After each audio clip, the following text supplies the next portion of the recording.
This whole business about manifesting your specific person instantly is not a trick. It's not something that only some people can do. Yes, I manifested my specific person instantly, and I can tell you exactly how to do it. Now, here's the thing.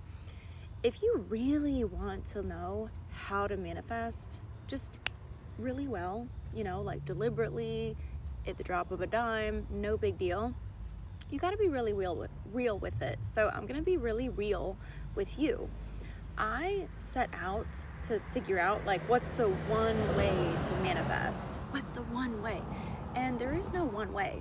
There's a lot of ways, but there are a lot of correlating factors, and you can do it however you want. You can implement these factors however you want, but there are certain things that you're always going to be doing if you're actually manifesting. You literally know how to manipulate the energy. So let's talk about it a little bit. I'm going to explain it the best way that I can using a multitude of words and examples, okay?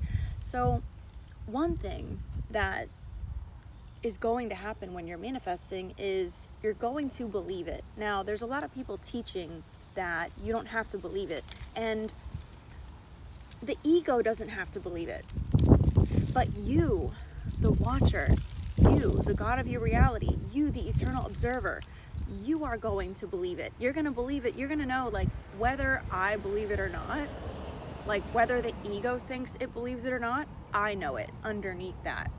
So there's this difference between who you really are, the God observer of it all, who's always there, versus the ego, who is frantic and desperate, the disbeliever who comes in and out, who pretends that it's you, who puts on all kinds of costumes and masks and gets distracted, That's not you.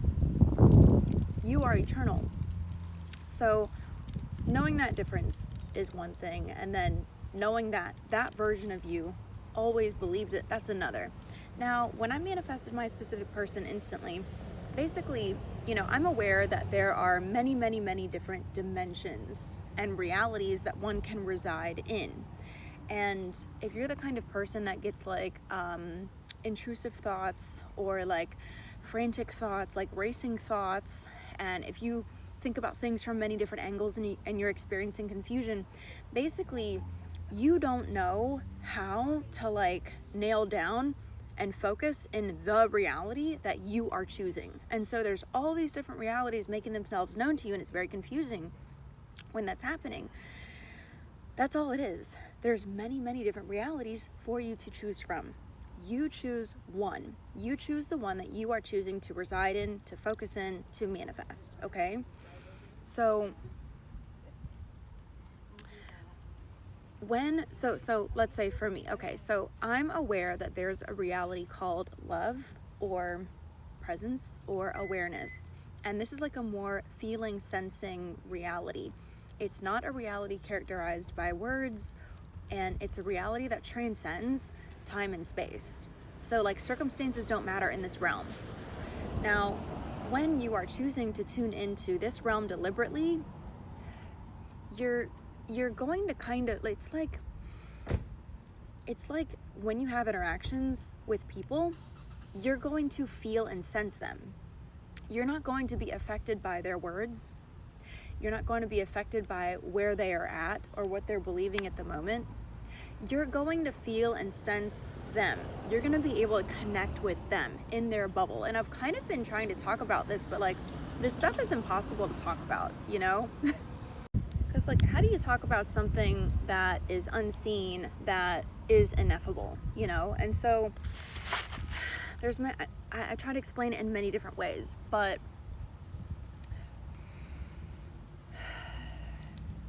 you got to get beyond what you're seeing. You got to get beyond the illusion. You got to get beyond the appearances. You got to get beyond what appears to be happening right now, because your story is what creates the outcome. Your interpretation is what creates the outcome. When you see, oh yeah, I see that this is leading this way, and that this is going this way, and that this is setting us up for this enormous victory, that's what's going to happen. And you're going to intersect that. You're going to see, no matter what it is that's happening, you're going to see their confusion, you're going to see whatever is going on with them, and you're going to see love underneath it, and love is going to be what happens, okay? And so my specific person, I've had such a wonderful journey. Let me tell you, being love is really something. It's really something. Let me tell you, my God. So my person did something that was so stupid, and he knows it's stupid as he's doing it. What can you know? You just gotta love people, I guess. But okay. Lord, they cannot fucking help themselves. Okay.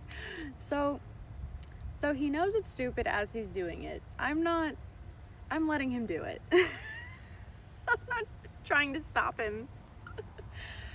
I just know what's gonna happen in the end, you know? So then I have had a choice to be, we all have choices, you know, like to be a little bit more egoic, and get a little bit of, you know, triggered and caught up in what's happening, or you can be you. You can be that which is beyond that. And so I chose to be beyond that because, you know, as I look back at all the different ways that I've presented and all the different, you know, ways, all the different things that I've manifested, you know, what's worked the best, focusing on the illusion just doesn't get you anywhere. And so it's kind of like, is there a choice to never get caught up in the illusion ever? And the answer is yes. You can always live as a living God in form. You can always be present and have that kind of awareness, you know? And so when he came back and wanted to talk to me about it, it's so funny because it was like around the time when I released like a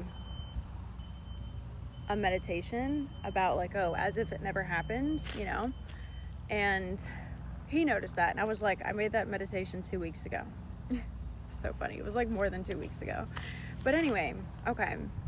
So I was choosing to be in God's state. This has nothing to do with him, but just in general, I was like teaching myself what this state is and what it feels like to be that all the time. And really, I've been coming to this place where instead of having to do like techniques in order to be in that place, like life is the technique.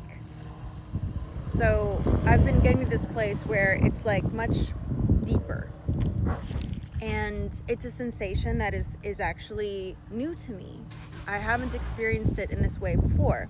But here's what happened. This is the good part. So as he's talking to me, and he's crying, and he's like coming from his heart, as he's talking to me, I'm aware and I can feel the presence of the ego coming up, the ego feeling, the ego trigger, the ego thoughts, the ego responses, that energy. I was like experiencing it as an energy coming up. And I, as God in that moment, as presence, was evaporating it as it was coming up. And so presence, was dominating the entire room and him and like all of it. I was the dominant frequency. Presence, God, love was the dominant frequency, like filtering out everything else as it was happening instantly. So I was controlling the way that this interaction was going by being the dominant frequency in love. That is the kind of instantaneous, deliberate manifesting power that we have. And this thing that I call presence, this thing that I call God and love, I teach that in my community called Super Life. Check that out in the comment below or in my bio.